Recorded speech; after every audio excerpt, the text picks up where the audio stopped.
Ах, лятото най-накрая е тук. Време е за слънце, за почивка и за сериозен стрес за кожата. Да, точно така.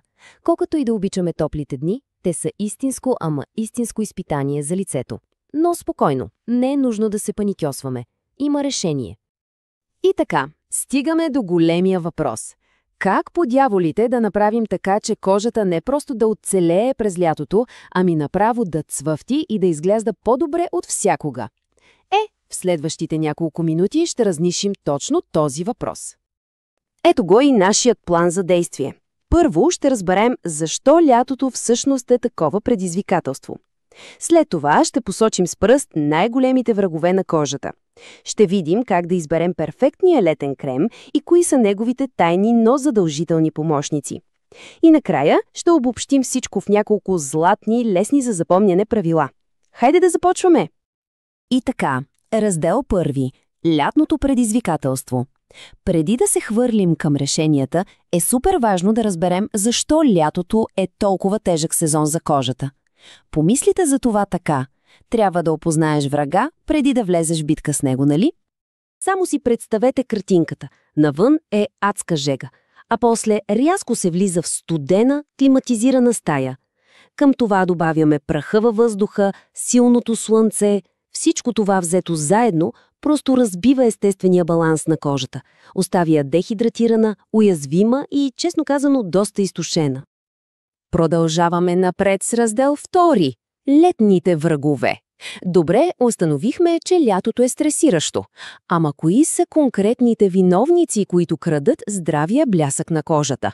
Време е да ги изобличим един по един. Ето ги и тримата основни заподозрени. Първо, разбира се, слънцето и неговите UV лъчи, враг номер 1 и основната причина за преждевременното стареене. Второ, нашият уж верен приятел – климатикът, който обаче буквално изсмуква влагата от кожата. И трето, невидимият, но много коварен враг – прахът, който запушва порите и не позволява на кожата да диша. Ужас! Раздел 3 – перфектният летен крем. Стига сме говорили за проблеми, време е да се фокусираме върху решението. А то има едно име – правилният летен крем. Той е нашият щит, нашата първа и най-важна линия на защита срещу всичко, което лятото ни причинява. И така, какво търсим в този перфектен летен крем? Нека минем през този бърз чеклист. Първо, трябва да увлажнява в дълбочина. След това, абсолютно ключово е да не съдържа мазни вещества и да има лека, нежна текстура, която попива за секунди. Разбира се, SPF-комплексът е абсолютно задължителен. Тук компромиси няма. И накрая, за да успокоява кожата, търсим и противовъзпалителни съставки. Запомнете тези 5 точки, когато избирате продукт. И като заговорихме за слънцезащита, нека бъдем съвсем конкретни. Ако кожата е по-светла, по-чувствителна или пък лесно изгаря, минималният фактор, който трябва да се търси, е SPF 30. Това просто не подлежи на коментар. Минимум 30. Сега да погледнем етикетите. Виждате 2 колони тук. Какво да избягваме и какво да търсим? През лятото е добре да стоим далеч от тежки съставки, като глицерин и вазелин. Защо ли? Ами защото те създават един плътен слой, който може да запечата топлината и да доведе до дискомфорт. Вместо това, търсете леки хидратанти, продукти на водна основа и, разбира се, голямата звезда на хидратацията – хиалуроновата киселина. И тук идва един изключително важен съвет за самото нанасяне, който много хора пропускат.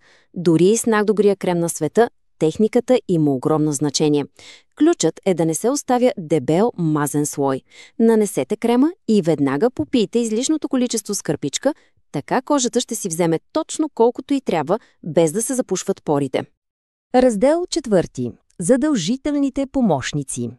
Добре, перфектният крем е основата, той е капитанът на отбора, но за наистина сияйна кожа той се нуждае от своя поддържащ екип. Хайде да се запознаем с няколко ключови продукта, които ще направят грижата наистина пълна. Първият ни съюзник е мицеларната вода. Тя е идеална за почистване без да изсушава. А специално за лятото потърсете такава с екстракт от охлюви, Да, знам, звучи малко екзотично, но повярвайте, този екстракт е известен със способността си да помага на кожата да се възстанови и регенерира след излагане на слънце и други стресови фактори. Следващият в отбора е една вечна класика – розовата вода. Тя е просто перфектният летен спрей за лице. Увлажнява, тонизира и дава онова мигновенно усещане за свежест. Един малък трик от мен – дръжте бутилката в хладилника за допълнителен охлаждащ ефект. Усещането е, просто невероятно. И стигаме до един често пренебрегван герой – балсамът за устни. Голяма грешка е да се мисли, че е нужен само през зимата. През лятото устните също се изсушават, а един добър балсам не само ги предпажва, но служи и като перфектна основа за всяко червило. И така, неусетно стигнахме до финала. Време е да съберем всичко, което научихме до тук, в няколко златни правила. Това е един лесен за следване план за едно наистина сияйно лято. И така, нека сглобим перфектният летен арсенал. Точка по точка, както е на екрана. Основата. Хидратиращ крем с хиалуронова киселина и задължителен SPF. За възстановяване – мицеларна вода с екстракт от охлюви. За освежаване през деня – розова вода. И понеже грижата не спира до лицето, за тялото добавяме хидратиращо мляко, за да поддържаме еластичността. И разбира се, никога не забравяме балсама за устни. Ето, това е пълният комплект за успех. Въоръжени с тези съвети и с правилните продукти, вече наистина няма причина лятото да не бъде посрещнато с най-здравата и сияйна кожа до сега. Въпросът вече не е дали е възможно, а е само един. Готови ли сте за вашето най-сияйно лято?